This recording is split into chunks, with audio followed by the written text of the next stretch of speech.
Welcome to Telangana వెలుగు. ప్రస్తుతం మనతో పాటు రాజ్యసభ ఎంపీ వడ్డిరాజు రవిచంద్ర గారు ఉన్నారు. రవిచంద్ర గారు చెప్పండి, రేపు సభ ఏ విధంగా ఉండబోతుంది?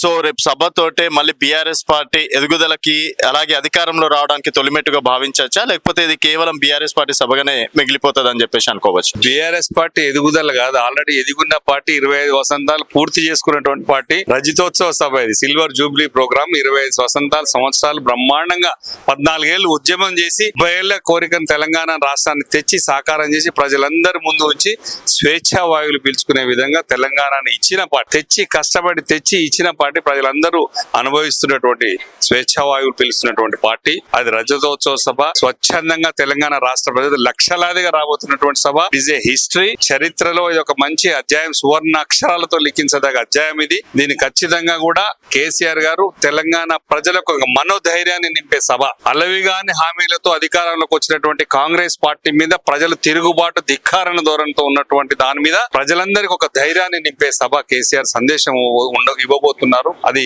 అత్యద్భుతంగా సాగే సభ. స్వచ్ఛందంగా వస్తున్నారు ప్రజలు. వాళ్ళకి ఏ వెహికల్ ఇచ్చినా ఇవ్వకపోయినా, ఉన్నా లేకున్నా, బైక్ల మీద, కార్ల మీద, డీసీల మీద, లారీల మీద, బస్సులు ఏవి దొరుకుతావి, ఏ వాహనం దొరుకుతా వాహనం. ఖమ్మం ప్రాంతాల నుంచి అయితే ట్రైన్ లో కూడా వచ్చి వరంగల్ దిగి రాబోతున్నటువంటి వాళ్ళు అనేక.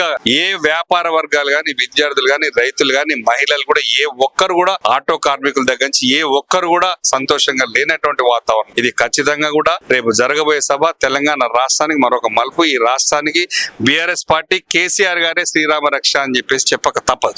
మీరేమో అంటే 20 సంవత్సరాలు కంప్లీట్ చేసుకుని ఇప్పటికే యాక్టివ్ ఉందని మీరు అంటున్నారు. అది ఆల్రెడీ స్ట్రక్చర్ మీద పడిపోయినటువంటి బీఆర్ఎస్ పార్టీ ఇంకా మళ్ళీ లేవదు, దాని పని అయిపోయిందని చెప్పేసి బీజేపీ కాంగ్రెస్ చెప్తున్నటువంటి మాట.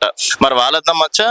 ఒకటండి, స్ట్రెచర్లు ఇవన్నీ వాళ్ళు మాట్లాడాల్సిన అవసరం కాదు. ఎందుకంటే ఈ 28 రాష్ట్రాల్లో వాళ్ళు కేవలం 2 రాష్ట్రాల్లోనే అధికారంలో ఉన్నారు. మేము ఇక్కడ పార్టీ పెట్టి 2001లో పార్టీ పెట్టి 14 ఏళ్లు పోరాటం చేస్తే తెలంగాణ వస్తే, తెలంగాణ సాధించిన తర్వాత ఇప్పుడు వాళ్ళు ఈ కుర్చీలో కూర్చున్న వాళ్ళు మాట్లాడే మాటలే. అంటే కేసీఆర్ గారు సాధించిన తెలంగాణలోనే, తెలంగాణ తెచ్చిన తర్వాత వచ్చిన కుర్చీలోనే కూర్చున్నటువంటి వాళ్ళు వారు ఇప్పుడు మాట్లాడేది. అది తగదు. ఇది పూర్తిగా నిరాధారమైన ఆరోపణలు చేయకూడదు. మా పార్టీ బ్రహ్మాండంగా ఉంది, 100 ఏళ్ళు ఉంటది. కేసీఆర్ గారు ఆనవాళ్ళు తెలంగాణ రాష్ట్రం ఉన్నంత కాలం చరిత్రలో మిగిలిపోయే కేసీఆర్ గారు ఉంటారు, ఖచ్చితంగా ఉంటారు. ఫస్ట్ ఈ డౌట్ క్లియర్ చేయండి సార్. టీఆర్ఎస్ సిల్వర్ జూబ్లీ లేకపోతే బీఆర్ఎస్ సిల్వర్ జూబ్లీ? బీఆర్ఎస్ వేరు, టీఆర్ఎస్ వేరు చూడాల్సిన అవసరం. కేసీఆర్ గారే హక్కు కోల్పోయారు అంటున్నారు సార్.